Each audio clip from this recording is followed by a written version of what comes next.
Radhe Krishna friends, कैसे हैं आप। आशा करती हूँ कि स्वस्थ होंगे। भोलेनाथ की कृपा आप हम सब पर बनी रहे। आइए जानते हैं कि यदि आपके जीवन में अनेकों समस्याओं ने आपको घेर रखा है, आप चाह के भी समस्याओं से नहीं छुटकारा पा रहे हैं, तो बहुत ही विशेष तिथि सावन मास में शुक्ल पक्ष एकादशी यानी कि पुत्रदा एकादशी वाले दिन इस जगह आप दीपक जलाएंगे। देखिए, दीपक का हमारे जीवन में बहुत बड़ा महत्व होता है। दीपक जलाने से हमारे जीवन का अंधकार दूर होता है। आप जहाँ दीपक रखते हैं वहाँ आप देखेंगे कि प्रकाश की व्यवस्था होती है। यदि आप देवालय में दीपक जलाएंगे तो वहाँ प्रकाश की व्यवस्था होती है। तो आप जितने दीपक जलाएंगे उतने ही आपके जीवन से अंधकार का नाम निशान मिट जाएगा।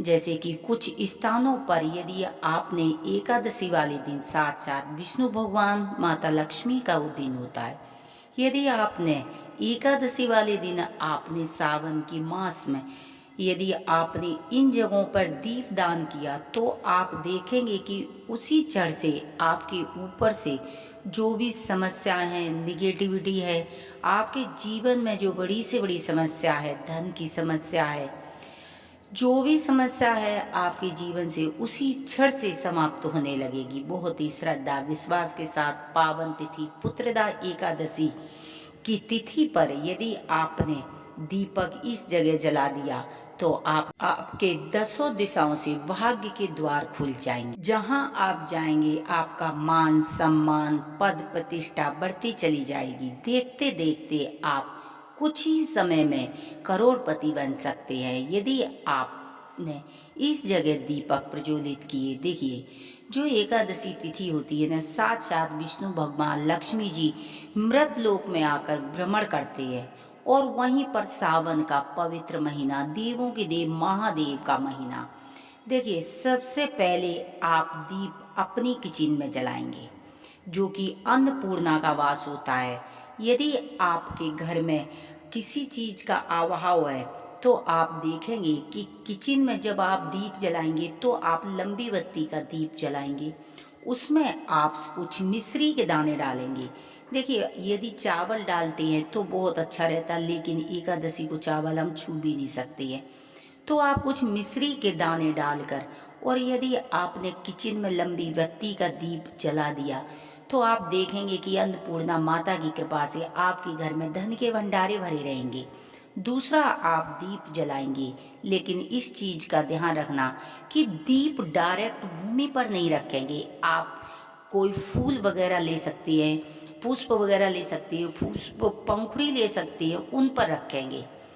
और दूसरा दीप आप तुलसी माता के पास जलाएंगे और वहाँ पर भी आप मिश्री डालेंगे और वहाँ गोल बत्ती का दिया जलाएंगे और साथ तुलसी माता की परिक्रमा करेंगे। ओम नमो भगवती वासुदेवाय इस मंत्र का जाप कर सकती है। श्री हरि के विष्णु का मंत्रों का जाप कर सकती है। जो आपको मंत्र आता हो, एक आप तुलसी के पास दीप जलाएंगे सूर्य अस्त होने के बाद।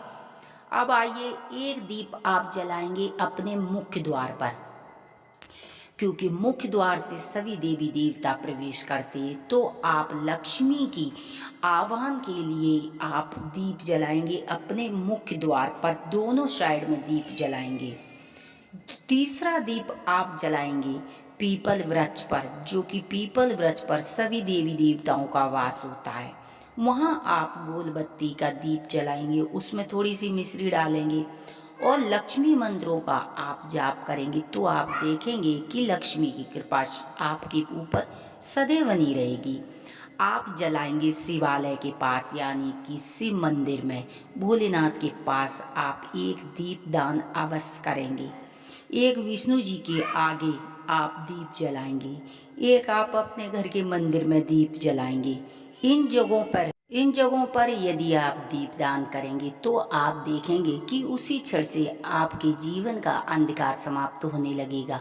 जो भी समस्याएं थी वो जलकर खाक हो जाएंगी। बहुत ही श्रद्धा विश्वास के साथ यदि आप इन जगहों पर दीप जलाएंगे, यदि आपके पास गंगा जमुना कोई सरोवर है तो आप वहाँ पर भी अपने पितरों के नाम से दीप दान कर सकते हैं।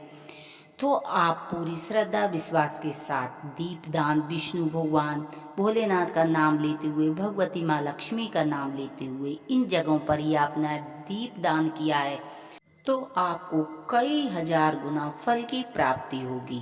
तो अपनी श्रद्धा विश्वास के साथ अपने जीवन का अंधकार दूर करके विष्णु भगवान की शरण में जाइए और दीपदान कीजिए। यदि हमारी जानकारी आपको पसंद आती हो तो प्लीज़ चैनल को सब्सक्राइब करें, वीडियो को लाइक करें, कमेंट में हर हर महादेव लिखना ना भूलें, शेयर करें, क्योंकि कहती है कर भला तो हो भला।